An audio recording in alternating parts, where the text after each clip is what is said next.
Hi hello good morning. ನಾನು ನಿಮ್ಮ ಪ್ರೀತಿಯ ನಿಶಾಂಕ. ನಾನು ಬೇಗ ರೆಡಿಯಾಗಿ ನನ್ನ ತಂಗಿಗೂ ಬಾಯ್ ಹೇಳ್ತಾ ನಮ್ಮ ಅಪ್ಪನ ಕೈಲಿ ಬಸ್ ಸ್ಟಾಪಿಗೆ ಡ್ರಾಪ್ ಹಾಕ್ಸ್ಕೊಂಡೆ. ಬಸ್ ಹತ್ತು ನಾನು ಕಾಲೇಜ್ ಕಡೆಗೆ ಬಂದೆ. ಹಾಗೆ ಸ್ವಲ್ಪ ಹೊತ್ತು ಆಟ ಆಡ್ಕೊಂಡಿದ್ವಿ. ಅಷ್ಟೊತ್ತಿಗೆ ಮ್ಯಾಮ್ ಆಲ್ರೆಡಿ ಕ್ಲಾಸ್ನ ತೊಗೊಂಬಿಟ್ಟಿದ್ರು. ಈಗೇನು ಮಾಡೋದು, ಒಳಗೆ ಹೋಗೋಕ್ಕಾಗಲ್ಲ ಅಂದ್ಬಿಟ್ಟು ಅಲ್ಲಿಂದ ಜಸ್ಟ್ ಬೆಂಡಿಗೆ ಬಂದು ಸ್ವಲ್ಪ ತಿಂಡಿನ ತೊಗೊಂಡ್ವಿ. ಇವಳು ನೋಡಿ ಏನು ಮಾಡ್ತಿದ್ದಾಳೆ ಅಂತ. ಸಾರಿ ದಾಳಿಂಬೆ ತಿನ್ನಲ್ವಾ ನೀನು? ವೇಸ್ಟ್ ನೀನು. ಅದೇ ನಿಮ್ ದೊಡ್ಡ ಬಕೆಟ್ ಎಲ್ಲ ಇಟ್ಬಿಟ್ಟು ಕೊಟ್ಟಿದ್ಯಾ ಕೈಯಲ್ಲಿ ಸೆನ್ಸಿರೋದಕ್ಕೆ? ತಿಂತವ್ ಕಡೆ ಕೆಲವೊಂದು. ಆಹಾ, ನಿಮ್ಮ ಅಪ್ಪ ಅಮ್ಮ ನಿನ್ನದು ಏನು ಅಂತ ಹುಟ್ಟಿಸ್ಬಿಟ್ರು. ಆದಮೇಲೆ ಕ್ಲಾಸಸ್ನೆಲ್ಲ ಅಟೆಂಡ್ ಮಾಡ್ತಾಯಿದ್ವಿ. ಅಟೆಂಡ್ ಮಾಡಿ ಆಚೆ ಬಂದು ನೋಡಿದ್ರೆ ಅಲ್ಲಿಂದ ಇಲ್ಲಿಗೆ ಶಿಫ್ಟ್ ಮಾಡಿಬಿಟ್ಟಿದ್ದಾರೆ ವಾಟರ್ನ. ಈ ವೆಹಿಕ್ಲು ನೋಡಿ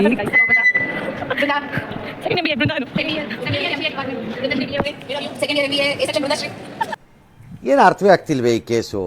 ಎಳೆ ಮಗು ಆಗಿದ್ದಿದ್ರೆ ಓಕೆ, ಏನಿದು ಏನೋ ಗೊತ್ತಾಗ್ತಿಲ್ಲಪ್ಪ.